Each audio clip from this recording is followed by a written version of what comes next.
tindahan. Tawad! Ay, Chairman! Tinataboy yung ano eh. Ha? Nakaklantas po yan, sir. Bawal po tayo dyan. Bawal po tayo. Ano po ito ha? Ticket lang po ito. Ngayon, for consideration lang, hindi ko po kayo titikitan. Clamp lang po. Kasi pagka tinikita ko pa kayo, dalawa po magiging penalty. Ha? Consider na lang po na hindi ko kayo titikitan ha? Kasi nakaklamp na po. Ako, alam ko nga po bawal dito. Kaya lang po, inabot na po kayo sir eh. Kasi nilang gisnan, ang kinagisnan nilang dati, pwede tayo magparada kung saan saan.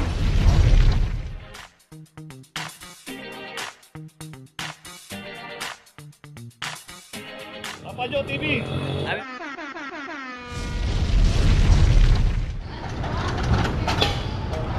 Kawasin natin Vicente Cruz, corner lang di Sabal. Diyan lang, sir. Tinataboy lang po yung ano. Tinataboy lang po yung nanggugulong baliw sa mga tindahan. Tawad! Ay, Chairman! Tinataboy yung ano eh. Ha?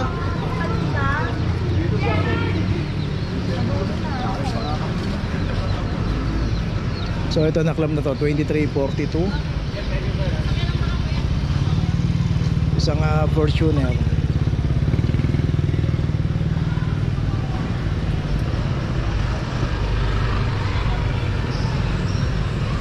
So ulitin po natin. Vicente Cruz, Lardizabal.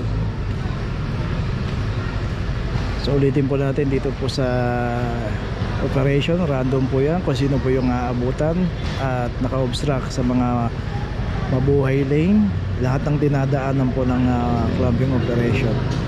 So dito naman pagka nakaayos yung parada natin, hindi tayo naka-obstruct sa mga mabuhay lane, hindi po inuuli ako, kaya meron pong driver doon sa loob, inabutan na hindi pa nakaklamp. Pero dito nga pagka inabutan tayo, walang driver yan at naklamp na, walang driver, matik na po yan. So yun yung Fortuner, meron ng notice. Okay, tuloy na po tayo. Okay, dito ngayon tayo sa Ongping corner, Bermuda Street. Dito yung mga nakaparada rito, bawal po pumarada rito kasi dito lang po pwede pumarada sa left side. Makikita natin yung kulay orange na guhit na yan, kaya po ginuhitan niya para dyan po pumarada, kaya naklam po nga mga sasakyan dito. Dito yung isang Fortuner at nakaklam na 2327, saka to isang Everest 2335 Lancer.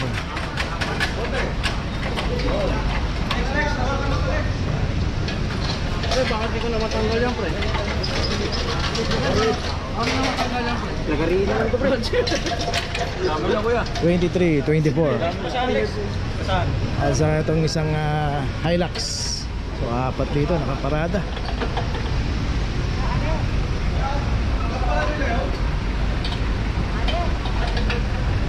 Dito may parking attendant dito, makipag-ugnayan tayo. 23:45.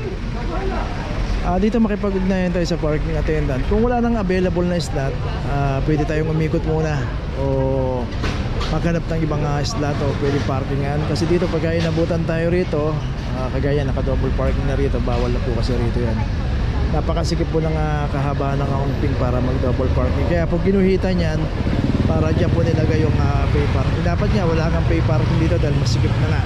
Pero sa dami kasi ng establishment dito, wala raw mapaparadahan. Kaya at yung karamihan ding establishment dito, walang paradahan.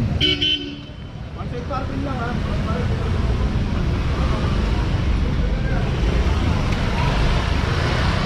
So yun yung Everest, saka yung isang sasakyan doon, yung Fortuner, may mga notice na yan. So nandito na yung ginagawa ng notice.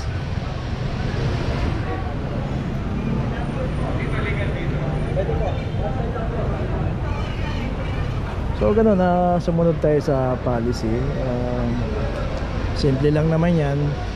Pagka alam natin bawal, kung walang nanguhuli, wag po tayong lumabag. Kasi pagka yan naabutan at natsyempohan po dito yan, inabutan ng walang driver yan, matik na po yan.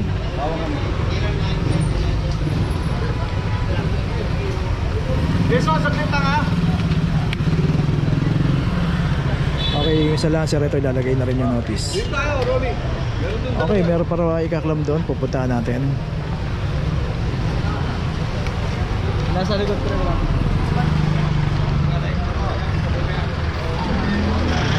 So, puntahan natin yung isa pang ikaklam din dito na naka Wasay Park. Hindi po kasi rito no, sa T. Alonso yata.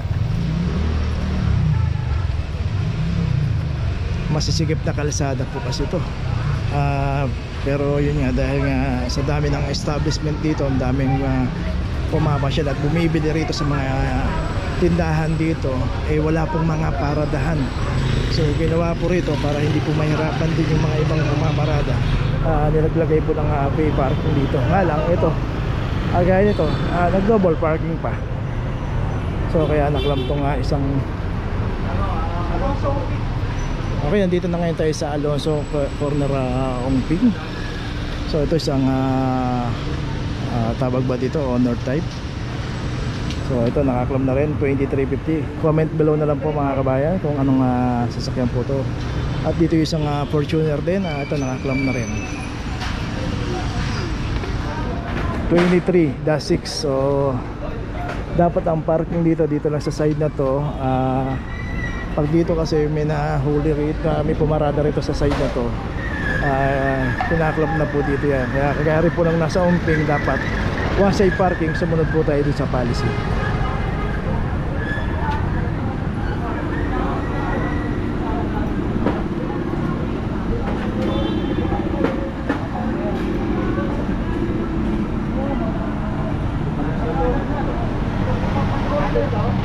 Sabi yan. Wala naman silang proceed dito eh. Muli yan yan. Free yan.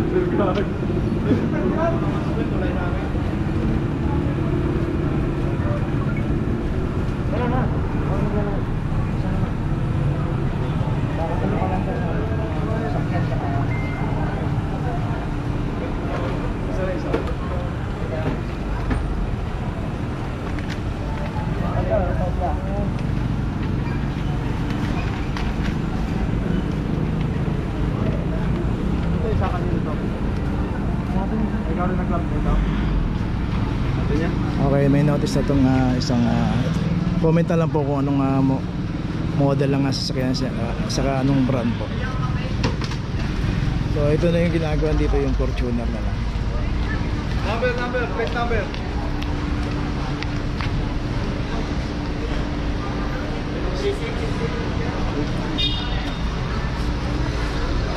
So ulitin po natin ang kahabaan po ng Ongping at saka T. Alonso, parehas pong one-side parking lang. Huwag po tayo magdo-double parking para pagka nadaanan po tayo ng clamping, hindi po tayo mahuhuli. Okay, ito yung sa Fortuner naman. So yun, tuloy na po tayo. Bali, dalawang sasakyan na naklam dito sa Ongping at saka dalawang sasakyan ang naklam dito sa T. Alonso, saka apat dun sa Ongping. Okay, tuloy na po tayo. Location natin, Pinobal Corner, Loyola Street. Dito naman isang Toyota Wigo. Okay, Happy New Year po sa ating lahat. 2330. Dito makita nga natin may mga signage dito, yan, no parking. So ganun pa rin, 2024 na, pero parang hindi pa rin nila alam na bawal pumarada rito. So ito po, bago po yung ating mga kasama rito, nag-reshuffle. So yung mga ibang kasama natin nalipat sa District 5 and 6.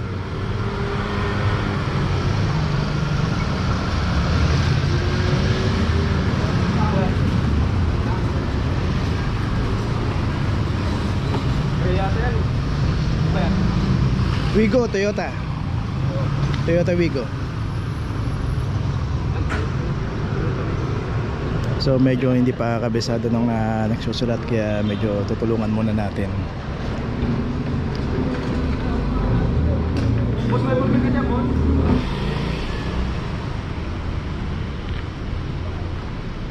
Po yan, sir. Bawal po tayo dyan. Bawal po po yan. Happy New Year na ito. Hindi pa alis pa lang ako, no. Wala na po, sir. Nakaklam na po yan. Usap na sa inyo. Gagawin niyo po, sir. Ito po kasi, sir, ano po ito, ticket lang po ito. Ngayon, for consideration lang, hindi ko po kayo titikitan. Clamp lang Okay. po. Kasi pagka tinikitan ko pa kayo, dalawa po magiging penalty. Ha? Eh, Consider na lang po na hindi ko kayo titikitan, ha? Kasi nakaklamp na po yan. Hindi po, bababa na nga po ako. Alam ko nga kung bawal dito. Kaya nga po. Kaya lang po, inabot na po kayo, sir. Eh.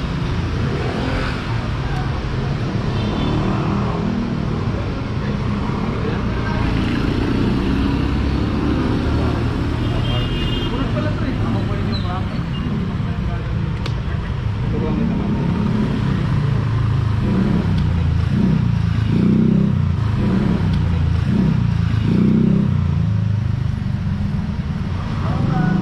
Okay, ito may notice na.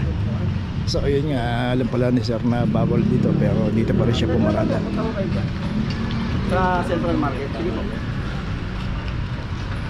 Okay, tuloy na tayo. Okay, nandito na ngayon tayo sa opisina ng clamping sa impounding dito sa Central. Dito na po nagtatapos ang ating vlog. Maraming salamat po sa mga subscriber, sa mga viewers, sa mga napadaan po sa ating channel. Maraming salamat po sa mga suporta nyo. Sa mga hindi pa po nakakapag-subscribe, subscribe na po tayo mga kabayan. Maraming salamat po. Mabuhay!